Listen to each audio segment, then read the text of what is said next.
The Holy Gospel of Mark. Jesus and his disciples set out for the villages of Caesarea Philippi. Along the way he asked his disciples, "Who do people say that I am?"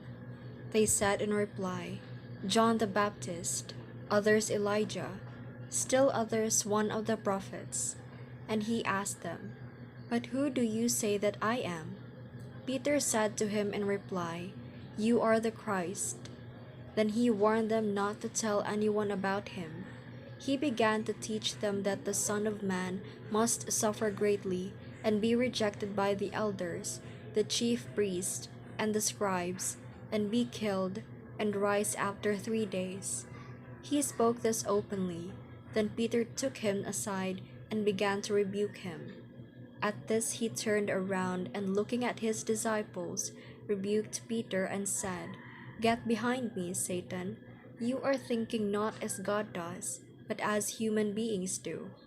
He summoned the crowd with his disciples and said to them, "Whoever wishes to come after me must deny himself, take up his cross and follow me. For whoever wishes to save his life will lose it, but whoever loses his life for my sake and that of the gospel will save it." Good afternoon, everyone. I am Marian Lois Manaytay of Ablaze Youth Ministry, here to share to you my reflection on today's gospel. In today's gospel, we can have a glimpse of Peter's human side rather than his spiritual side. Because Peter loved Jesus that much, hearing what Jesus had to go through in the cross made him rebuke Jesus, expressing his disapproval in front of the crowd. Peter's lack of deep faith urged Jesus to go far by saying that Peter is not thinking the way God does, and instead thinking the way humans do.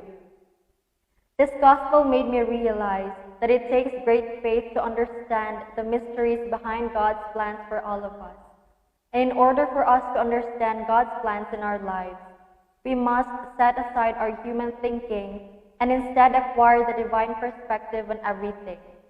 It requires great faith and humility to acquire divine understanding on what God has in store for all of us. And so with this realization, I pray with all my heart that all of us are faithful enough and humble enough to understand and believe that God is capable of writing stories even in the most unpleasant experiences in our lives.